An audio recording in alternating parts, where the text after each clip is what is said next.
welcome to the Queen Trail Podcast. There are three different types of radiation: alpha, beta, and gamma. What does this technology do? It's like, well, what can you do with electricity? I just survived 30 years HIV positive. I'm certainly not going to let a little thing like a brain tumor derail me. When I got up to 29 pounds, I was so tired, I just collapsed. Everything always goes back to being grounded and centered. It's a mecca for cycling, for sure. Struggle is the neutralizing force. And I said, there it is. This is the right family. I got like cold chills. And it's one lone oak tree right in the middle of the trail. It's beautiful.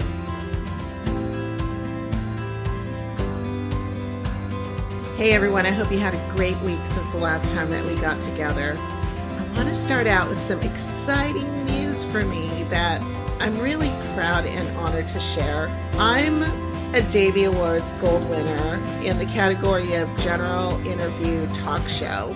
And let me tell you, I was literally, at the time when I found out about this, having a day. I mean, it just sucked. And I say at the time because I had no idea that the trend was going to continue for the rest of the week. The pinnacle of suckiness was yet on the horizon. And of course, I don't mean to say that there were not good moments mixed in there, and there were many, and I'm super grateful for them, and I do need to acknowledge them. Like having that unpleasant trend disrupted by an email that said, "You're a Davey Award winner," in the subject line. I thought, what? And it literally took me off guard in the most spectacular way. But there was more. I mean, this is how these great things happen, right? I had actually won a gold award. And I'm going to admit, I did the total overly excited newbie thing. I ordered an award. The thing is, these things are not cheap. But also, I don't care, and I kind of love the youthful impulsivity of my decision. But, I mean, for a couple $100, which I'm going to say are measly, simply because it means that for that amount of money, I get an award on my shelf with my name on it that's going to remind me that I beat the odds and that maybe I could do it again. It's like motivation and encouragement and just sheer awesomeness all together on that spot on my shelf that I can refer to daily for inspiration. That's priceless. So anyway, while I was plugging in all of the necessary details to get my golden mic, it dawned on me that celebrities probably have to pay for their awards too. Like the announcement is made and publicized and cheered, right? But if you want a beautiful, substantive statuette on your shelf, you got to pay for it. So I looked into it. Here's the costs. An Emmy is $350 for anybody who wants one.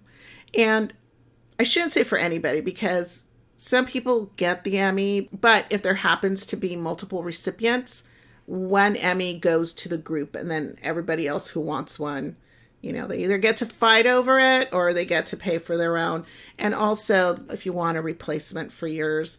So while I'm talking about Emmys, be sure to listen to my episode with Melanie Morose Edelstein, who is an Emmy award-winning television news producer. It's episode 29, and it's excellent.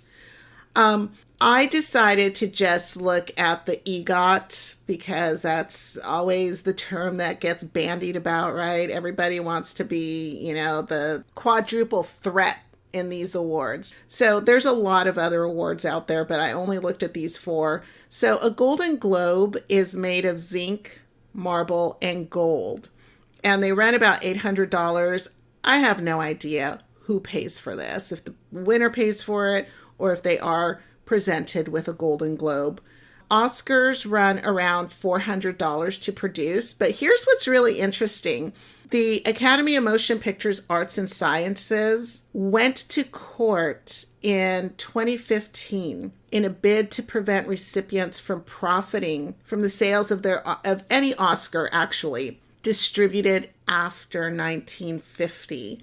And so in that ruling, they were granted a clause that states that a recipient cannot sell an Oscar without first offering it back to the Academy for $1.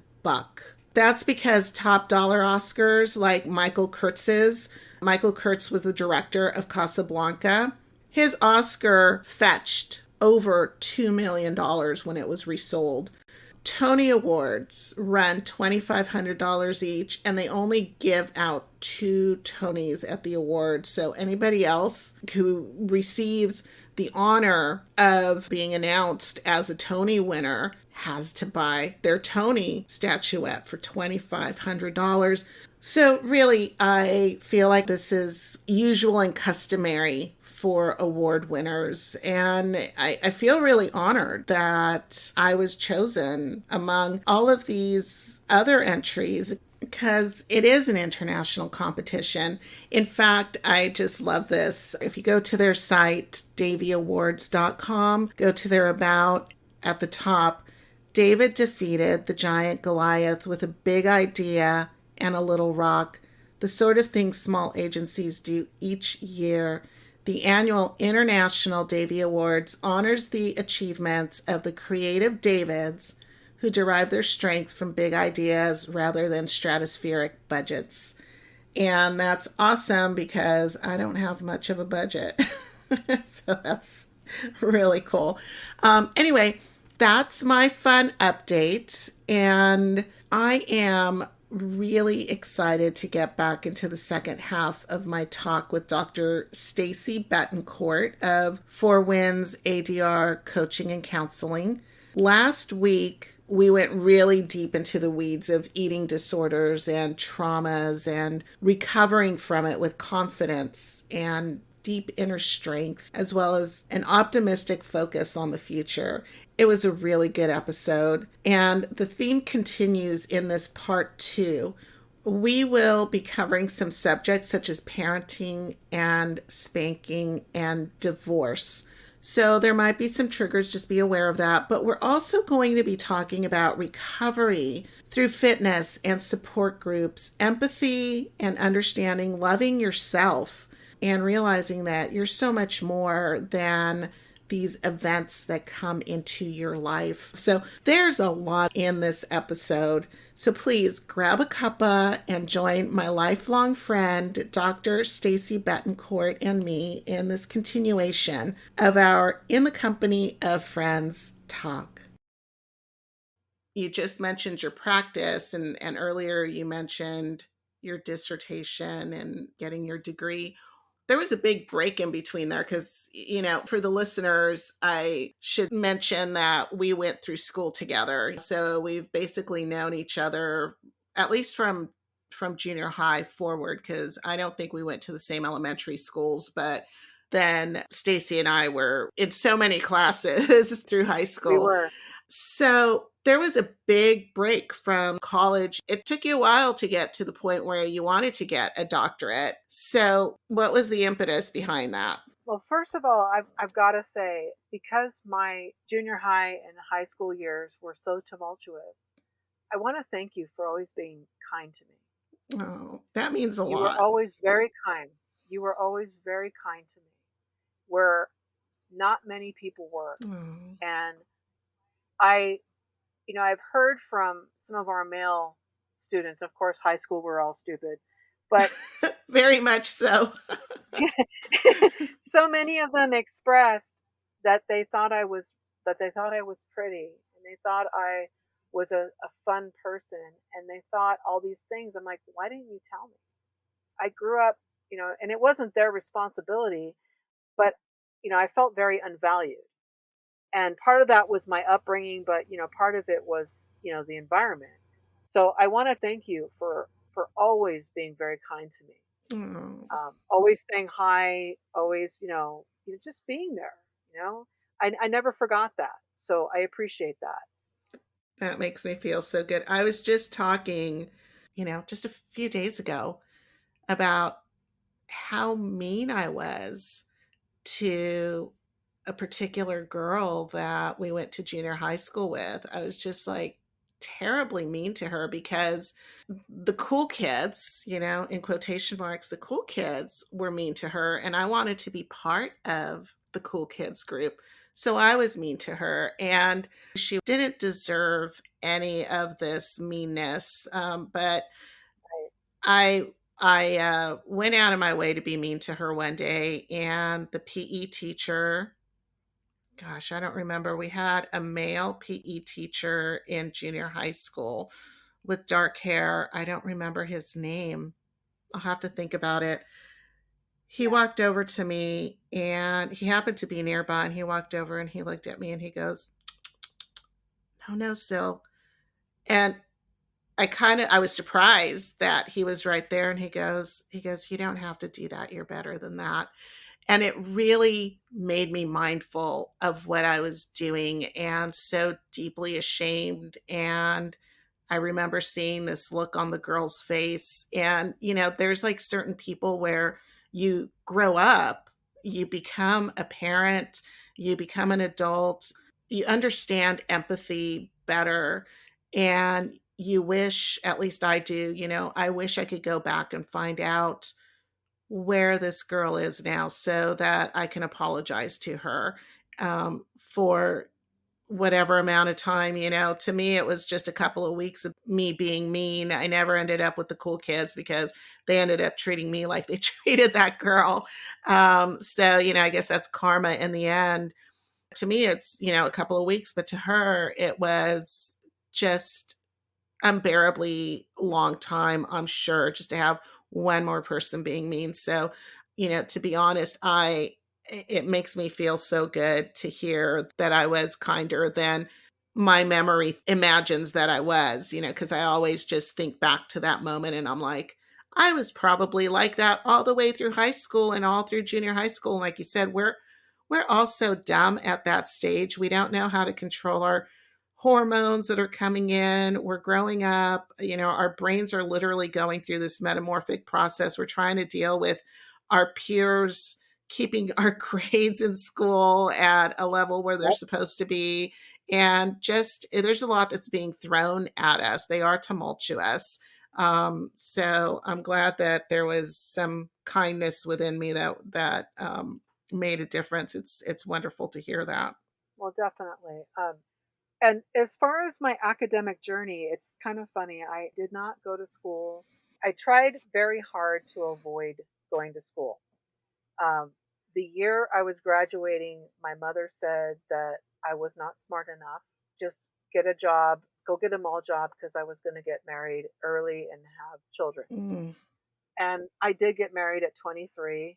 In fact, days after my 23rd birthday. But yet, the children never happened. And actually, in retrospect, I'm glad, because I would have made a lot of mistakes. I would have been equally abusive.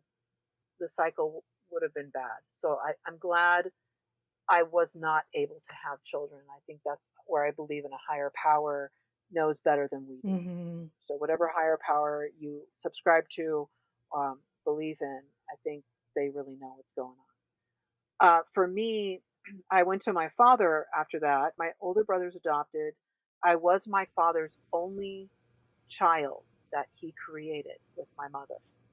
And he looked at me, and it was in one of my thinner moments, and I had the long, blonde, beachy hair.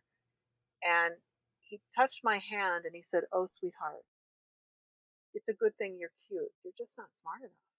Oh, that hurts. And that was like, wow, I was my father's only child. I mean, my brother is his son, no question. But I was created by this man. And he didn't even tell me I was beautiful. I was cute. Mm. And that carried me. And then, other comments about 4 more years, 4 more years. And I took a lot of certification classes. I mean, if I could tell you what I'm certified in, you'd crack up. And we don't have enough time. But I kept trying to avoid college. So I would take a certification class because 4 more years, 4 more years. And finally, one day I caught myself saying this to someone. I was almost 35 years old. And I realized, oh my God, how many sets of 4 years have passed? And how many more am I going to let pass? Early on, I got a job at a jewelry store, which gave me a false sense of security. At 19, I had credit cards. I ordered my first car, ordered it. Oh my God. Talk about a rush. I ordered every piece of that car. And I didn't realize the difference between having a career and having a job. Right. And so, when I finally realized, oh my God, what happened is I was working for a major hotel chain and I was up for a very large position. And I used to answer this executive's complaint mail. And I was in Salt Lake City. They were in Virginia, yet people thought I sat outside their door. And I was commended, got awards. And when it came down to it, they said, we like her. She's an industrious worker. She's trustworthy. She's fantastic with conflict resolution. But we can't pay her this without a college degree. Mm-hmm. We just can't. So someone who did not know the company ended up not staying very long because they didn't understand the core values of the company. It didn't work out. But at that point, I realized I need to go to school. So I went to school. I started going to school for business, realized this was not in my heart. And at 35, I walked into Citrus College, very humble, took my placement test, and started my journey. The arrangement in the household was school was my full-time job. I was to get at least a B average and finish in 4 years. Well, I almost had an A average, finished on time, including my credential, did it all in 4.5 years with no college background. Wow. And then got a job in education, became a teacher, and teachers started losing their jobs. Well, I lost my job. I was laid off. I jumped into a master's degree, finished the master's degree, got rehired, could not afford the student loan. So I said, well, I'll just go for my doctorate. And now I'm a PhD, and it's funny now because I've reached the other side of it where I go back to getting certifications because I'm so overqualified in so many facets of my life, adding arbitration, mediation. But what's ironic in all of this is I never knew I was smart. Neither of my parents believed in me. When I would try to do my homework as a student in high school, I was accused of hiding in my room and hiding from my responsibilities. And I still managed B's and C's. In college, I was a straight A student all the way through. Most of the time, A's and B's complete, because you couldn't do anything or move on unless you had A's or B's. And I did it. And then my master's degree, I had a 4.2. In my PhD, I had a 4.0. And I realized, my God, I was the kid who wasn't supposed to go anywhere. I was not smart enough. I was just cute. Mm-hmm. That dialogue kept playing in your head. It did. It did. And I finally had to realize, okay, I just studied human behavior. I studied 2/4 of eating disorders and generational trauma and all of these things. And I realized this was me. My parents and their inhibitions. My father was in the military for 6 years and he never got past a P2 in the Navy. He had dreams, but he didn't know how to go after them. So he turned to alcohol and died of alcoholism. Mm. My mother always wanted what was on everybody else's plate. And that's both figuratively and literally. If you ordered something from a restaurant and she ordered something else, she would try to bring her fork over to your side. And her Alzheimer's and dementia was caused by environmental abuse that she did to herself. Mm. And I still have problems because of the damage I caused my body. But I'm getting better and my body's getting stronger. So I am undoing the damage. And I'm, it's that kind of thing. I'm so much stronger than both of my parents.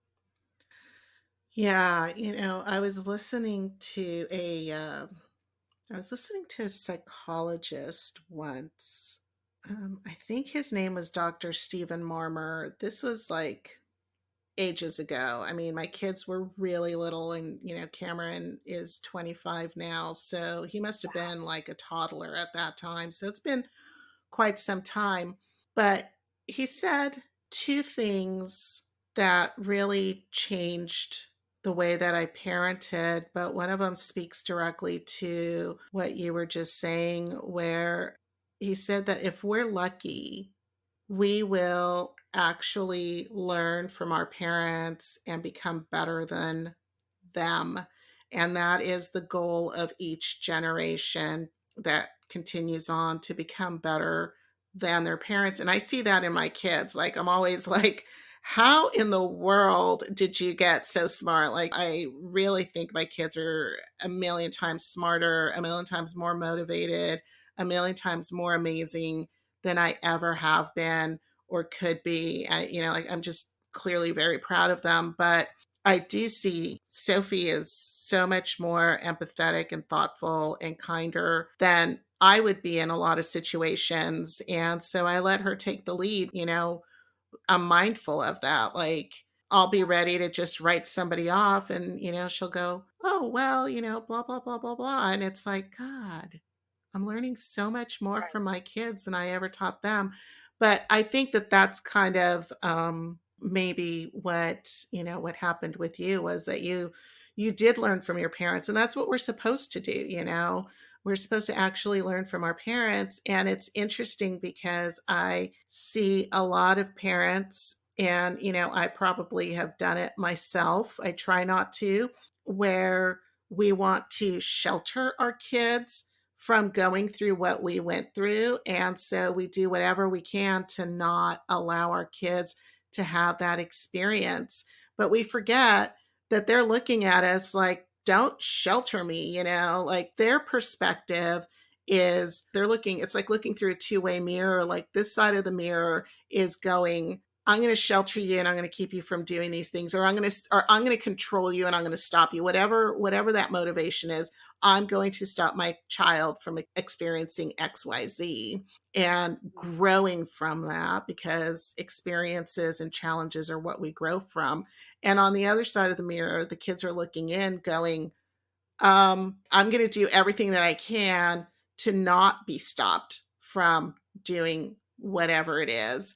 And I was with a group of people, and there was a guy there who didn't have kids. He was very metaphysical, like your friend that you were talking about earlier. Yes. And this lady was talking about like how it just killed her heart that her child was going to have to experience something like it was dolorous. You could hear the pain in her voice. And when she was done talking, he goes, you've got to remember that your child is a whole other human being who has a whole different set of thoughts in their minds than yours, a whole different perspective of the world, and a whole set of responses that are different than yours, different than anything you could ever imagine your response would be to something. And they might not fall as hard as you did. They might actually thrive by going through an experience that you're trying to shelter them from. I think that we all know that at some level, but it's good to hear it again and so clearly every now and then that our kids are not us, and that the things that we are so afraid for them to experience reflects more on something that we need to work through than something that we need to keep them from going through, if that makes any sense. It does. It absolutely does. And that's the thing about like overcoming generational trauma. And I can remember vividly young little baby Stacie saying to my mother, when I grow up and have kids, I will never do this to them. And of course, we never knew because I never had children, but the children I engaged with, my goddaughter, who's now an adult, all those things I think over time I got better at transcends. I think I've made a positive impact in the life of a lot of kids. Mhm. Not that that was my focus. My focus was to do the best I could. And the exchange is that, I have students who contact me who I had my first years of teaching, and now they're adults. There was a student I had who made some bad choices and went to jail. And their comment was at the time, don't tell Mrs. B. Don't let Mama B know because I don't want her to know I failed. And the mom told me, she's like, I don't understand what it is you have as far as a connection with my child, but they don't want you to know. So I'm coming to you because you've got some kind of impact. So, you don't set out to do it, but if you're a good human, I think it automatically comes out. And I think you become a good human because you process the things that you want to put out into the world and the things that you don't want to put out into the world. And, it's funny when you said baby Stacie. When I was growing up, like so many Latino families, spanking was a thing. I mean, like Yep. it was a traumatizing thing. And I don't think that a lot of parents understand how traumatic it is. And, kids grow up and they're like, oh, yeah, they laugh about it. My grandma used to come out and spank me with a belt, or my mom would, or my dad, or whatever. And it's just like, ha, ha, ha, ha, ha. And because you're joking about the things that harmed you as a child, it gives you this false sense that it's okay for you to behave that way. And I have a lot of really strong feelings about spanking because of the way that it affected me personally. And, everybody responds to it differently. Me personally, it really was an oppressive thing. I don't know that I talked about it, but I do remember thinking at a certain point, I'm never going to have kids. I don't want to have kids. I don't want to bring people into this life that are going to have to deal with suffering. I didn't even think about whether I was going to spank or I wasn't going to spank at that time. I just know that that's how negatively spanking affected me and how normal of a part of my life it was, that it just like integrated itself in my thinking about this oppressive life, you know. Yeah. And so when I did have kids, I never spanked them. There was one time where Cameron was going to put his finger into a light socket or something, that I did swat his bottom. And it wasn't a spank. It was like, we're refocusing, like, Yeah. Yeah. Reset. yeah, he had I did cloth diapers at the time. I had Yeah. that tidy service. So he was very padded and it didn't hurt him, but it made an impression on him. So that's the one time that I even went anywhere near spanking with him. The next day I was blow drying my hair and, he's toddling around with his bottle and he's standing in the hallway looking at me, and the gears are going in his head. And he walks over to me and he puts his bottle down and smacks my leg really hard. And I'm like, what the heck are you, just out of the blue? This little kid Right. smacking me. And on the heels of that, it was like, holy shit, I swatted his bottom yesterday. And today he's smacking me. This is something that he's never done. It became really clear to me at that moment that there is a connection there, that if I hit you, it's okay for you to hit me. And how do you explain this to a child? How do you raise a child spanking them, telling them it's okay for me to spank you, but you're not allowed to hit anybody else? Right. So they've never been spanked, and I'm really happy for them. I don't know that I'm proud of myself, but I'm really happy for them that they did not have a childhood that included that kind of punishment. And, going back to Dr. Stephen Marmer, he had talked about how allowing kids to fight with each other when they're little, a lot of people say, oh, that's what kids do. They just fight, siblings fight with each other and they'll grow out of it. And he said, those are traumatic incidences to children. They don't feel safe. They really need an adult to step in and intervene. And when you don't, it sets up this pattern, these layers of resentment, so that when these siblings grow into adults, they feel resentful towards each other. And it's really hard to disentangle or peel away those layers to get to the bottom of where it started. So as adults, you really do need to intervene and let kids know that they're supported, but that it's not okay to fight with each other. So what I would do with them is, and they didn't fight very much, and it was just such a joy to watch them become each other's best friends, is if there was an argument, I would just kind of let it go for a minute or two.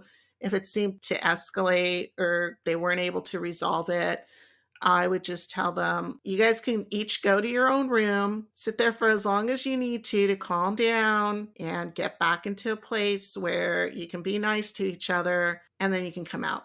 It wasn't really a time out in a punitive sense. It was just like, if you want to sit in there for 5 hours because you need it and be by yourself, that's great. I'll bring you dinner, and like, that's your 5 hours of taking time for what you need. If you feel like you need to be in there for 5 minutes and then you can come out and be fine, that's great too. And, like, a lot of times just speaking up, they would be like, I would rather play than go to my room right now. And then the argument, the whatever it was over. And I didn't have to do that very often. And then sometimes they would just go, we're not getting along. And so one of them would stand up and just go to their room. And like, eventually that became like their way of just kind of, I need my own time out, so I don't know. I feel like I went on this long tangent and I can't get myself back to where I started, but it had something to do with what we were talking about. Yeah, no, and that's the thing is, like, something you'd said had triggered, and I always tell my students this story, is back in the day, a major amusement park used to sell these paddles, and it had the area where you grip. In fact, if you searched it, you'd find it. But it showed a fox, and the lamb's behind is all red, and it had an arrow that pointed to the handle saying "grip here in times of frustration." That's how accepted spanking your children was a part of our parenting practices. And I know that thing had been glued and taped and taped and glued and rubber band and everything else, because, my mother would break it on us. And, I think about how I once was told by my grandmother that, the interesting part about using corporal punishment is that you can roughhouse with a toddler all day long. They can fall down hard and they'll get up laughing. But with your hand, one swat to the bottom, and they will fall into the most broken-hearted tears. They know the difference. The same can be said about using words to correct behaviors over any kind of corporal punishment. It's easier to swat your kid on the fanny than explain to your child, you know what, sweetheart, you just scared me with those actions. Right. You ran into the street, you scared me. You let go of my hand, and for half a second, I lost sight of you. You scared me. And it's that kind of thing. It's like, hollering at students rather than explaining to students why it's not okay to run in the halls. And yeah, I'm guilty of that too, because sometimes it's so crazy loud, they can't hear me if I talk in a normal voice. But they're not going to hear me if I yell either. So it's that, what is quick, what is easy? And unfortunately, quick and easy is not always the best approach. Right. And I tie that into my coaching. I tell my clients who have reached an epitome, and it's like weight loss. You didn't get to the undesired weight overnight. You didn't get into this situation overnight. This was a journey, but you've now reached the end of the journey and you don't know what to do because you're at the end. You're done. For me, I knew I was done damaging my body and punishing myself when I could take the time. And it took 2 years. And this is after I did 2 marathons. But it took 2 years. Easter Sunday 2020, I got back on my treadmill and I never looked back. And I burned that treadmill out. I literally burned it out. And I love the physical challenge. I love the way my body's changing.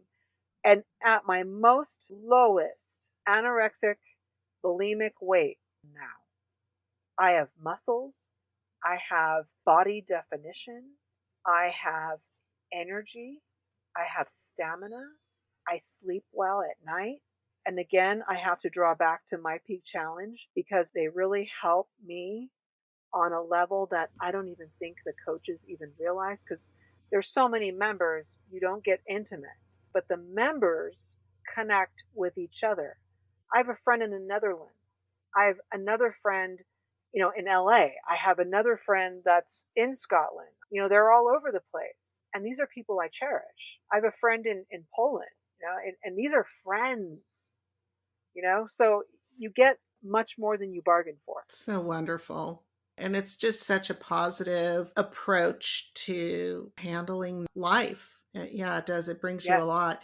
I used to be a fitness and nutrition coach, and I was doing a lot of good stuff. I mean, you do feel really good. I was exercising, I was lifting weights, I was really super active, hiking, doing all the stuff that I love to do, and eating really healthfully. And I did feel really good about myself. And it goes beyond being able to buy the cute clothes, it goes beyond Oh, looking yeah. great. I just did feel like I remember making the bed one time and just kind of snapping the sheet out and letting it flutter down. And there was just something that was so effortless about making the bed that time. And I realized that it was the strength in my muscles, that it was the flexibility because of the stretching, that my body was in optimal shape and in optimal health. And it's so minor because, like sheets don't weigh anything, but it was just a moment that I recall that I was like, wow, I can get up on my tiptoe. I've got the agility, the balance, the mobility, the strength, and then mentally just the good feeling that you get, when you're getting your 7 to 8 hours of sleep and reducing your stress through that and through the exercise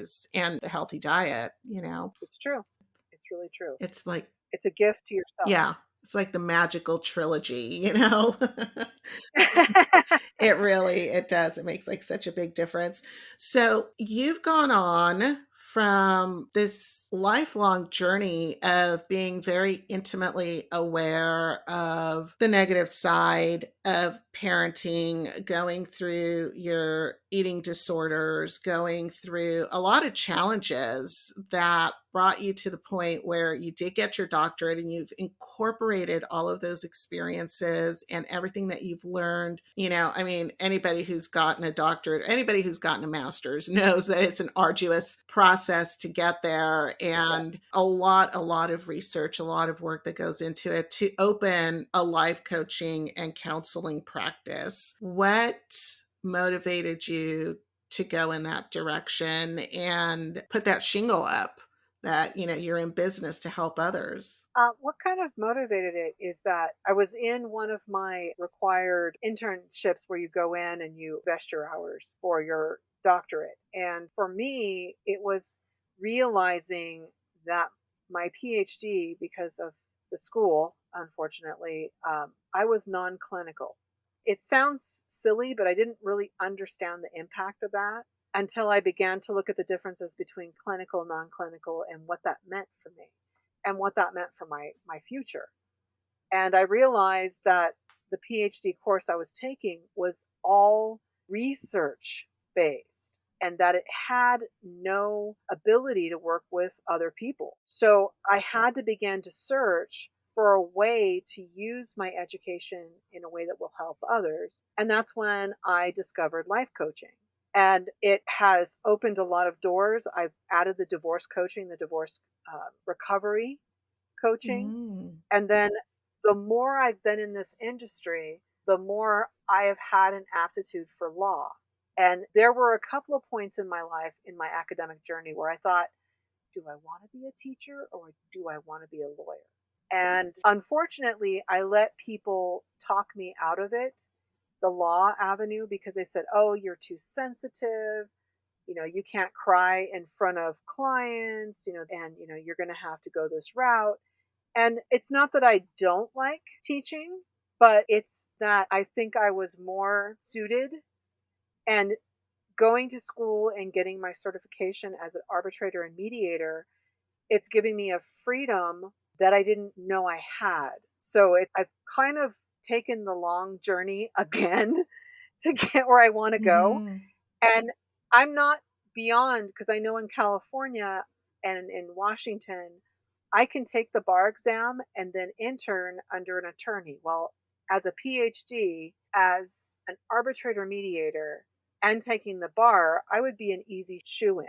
So it's kind of an interesting thing. And I feel like even though the thought of going to school exhausts the heck out of me, Yeah. it's not beyond my scope either.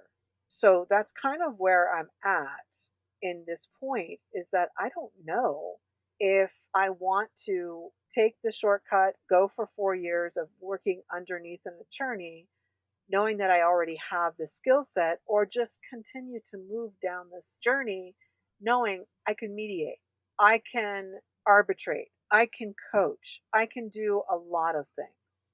So it's kind of interesting because I feel like I'm at a crossroads again. Things are starting to take off for me.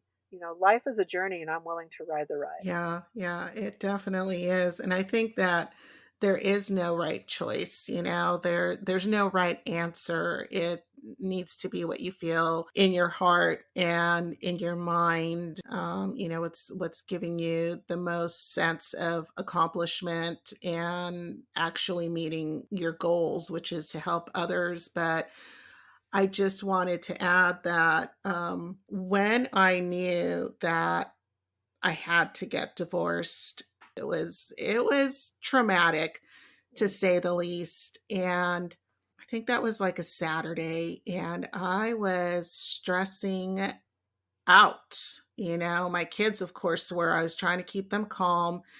And on that Monday, I called one of my girlfriends up, who happened to also be my financial advisor, and I would take my taxes to her all the time. And she ran a workshop. It was a divorce workshop for women, because, as you know, the statistics are that a divorce very negatively impacts women much more than it does men. In fact, divorces tend to elevate males' financial status quite a bit, whereas women are, often caregivers with the kids, or their kids are used as pawns and taken away from them because of the lack of finances. And just, the court systems are inundated.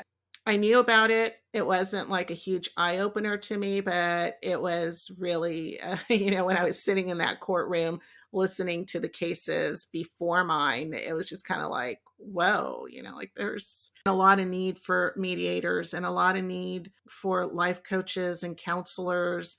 There's a lot of need during this traumatic time, aside from a good attorney. And so, because she ran these divorce workshops for women, I did go to one of them to support her when it first started. She needed to have people there to be able to show the folks that she was bringing in that this was serious. So at that time, I wasn't like really super happy in my marriage, but I wasn't looking to get a divorce. I was just like, oh yeah, okay, I'll be there. I'll help you set up and whatever it is that you need. And, this is awesome. So I went in, and she had a psychologist who came in.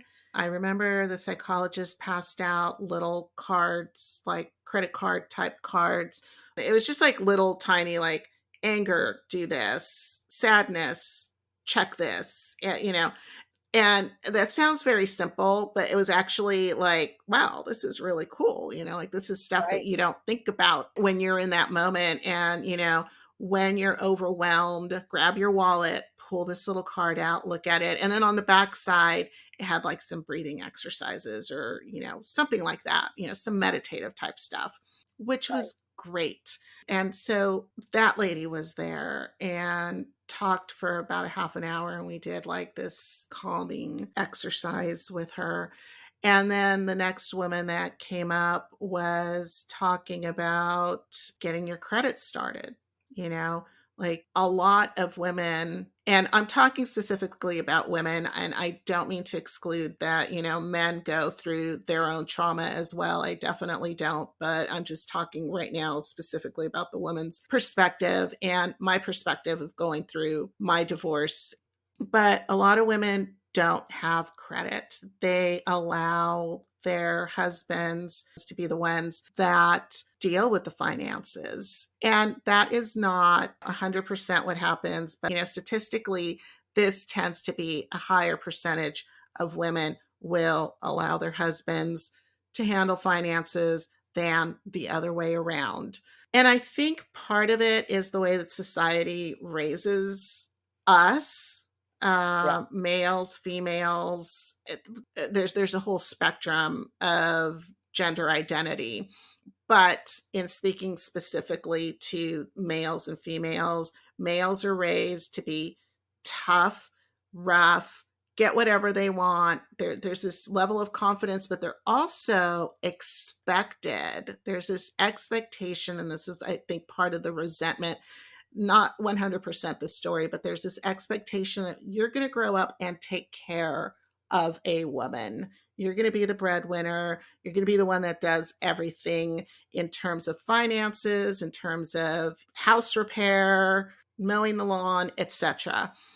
Women are raised to be subservient, and that's some of the resentment that comes up. They're the ones that are going to be the caregivers. They're the ones that are going to be patting their husband's head when he comes in and making sure that there's a glass of iced tea or whiskey on the rocks for him when he walks in through the door, and dinner is going to be ready and that sort of thing. And I know that's very 60s and 70s, but that's still an expectation that has rolled forward and continues to permeate, although women definitely are breaking out of that mold a whole lot more.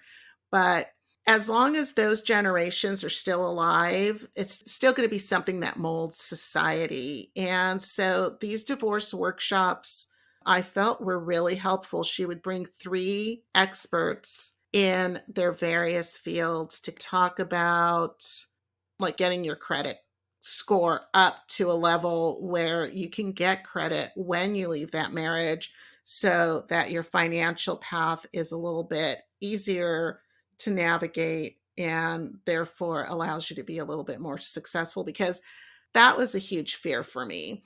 One day we came home, it wasn't very long after we came home, and Cameron said, this light's not working. And so he went out to check the breaker. He came back in and he starts checking all the lights, and he's like, the power's out. And we had like nothing, like every utility had been turned off. And not that I expected it to go on, because, during this time, I'm like, how am I going to take care of these kids? How am I going to make things work? Like, am I going to have to move back in with my parents? And it was like, holy shit.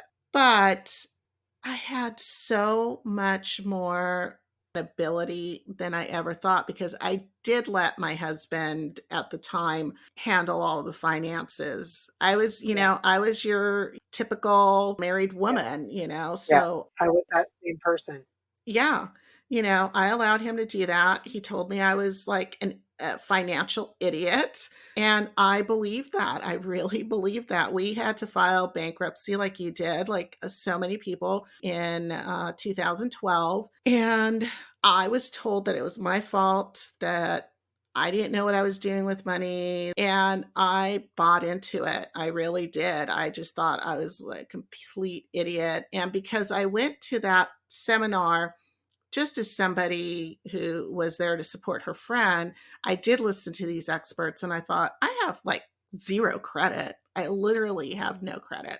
And I have this bankruptcy mark against me that's going to hang around for the next 10 years. So I started trying to build up my credit, and I started using this little card that this lady gave me. Whenever I got upset, I'd go and pull it out, and I'd be like, okay, what's it say for this? Okay, I'm going to try that. Flip it over. I'm going to do these breathing exercises.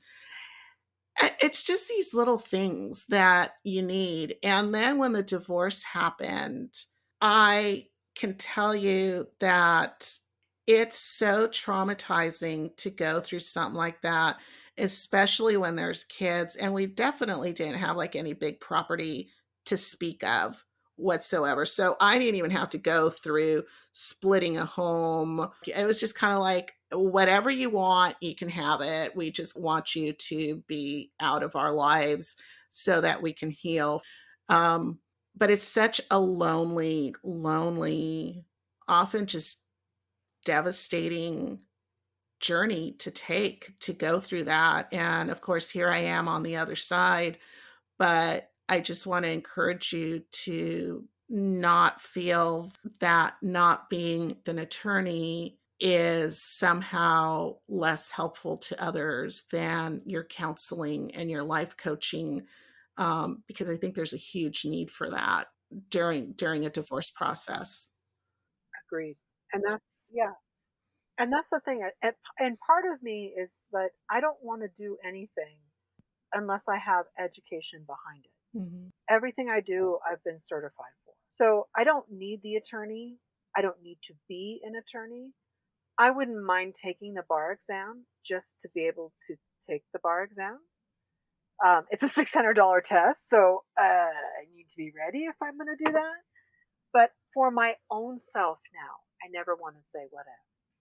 I'm going to enjoy this ride, and I do believe, because of the training organization I went through for both the arbitration and mediation, I already knew my coaching's worldwide. My arbitration mediation, as long as they are in with a certain group, I could eventually be asked to sit on an arbitration panel in Ireland. I could be asked to go to the UK and help mediate something. And I want to do so much more, and I'm going to start doing it, in that I want to publicly speak. I want to start publishing the books that I've been mentally writing. I am really trying hard to make this my last year of teaching. I like teaching. I will probably investigate teaching university online or guest speaking, but I see so much more that I can do for others. And in the meantime, my fulfillment that comes with it is such a win-win for everybody. And that's what I want to do. It's truly time for me. And, that's the thing, is that I have finally found who I'm supposed to be. Overcoming life's challenges takes a monumental amount of courage, and I really don't think that any of us give ourselves enough credit for turning those negatives into positives. There's so much work to put into it, right? As well as a willingness to look beyond the brokenness in order to find who we're supposed to be. I'm so inspired and gratified to hear Stacie's extraordinary and transformative journey, and I cannot wait to see what new heights she conquers, both figuratively and literally. I'm proud to call her not just my friend, but a lifelong one, and I hope that this episode resonated with you in ways that make you feel validated and supported through your journey. Check out the show notes for links and keep sending me your questions and suggestions. I love hearing from you. Please also take a moment to rate this episode, because your ratings really do help move this podcast closer to the top of searches so that my friends and I can reach more people. I'm looking forward to sharing more upcoming In the Company of Friends talks with you. So be sure to follow me on the socials and the .com, all at the award-winning Queen Trell Podcast. That's TheQuainTrelle Podcast. I am Sil Annan, the Queen Trell, and until next time, I wish you passion, grace, confidence, fulfillment, elegance, and beauty.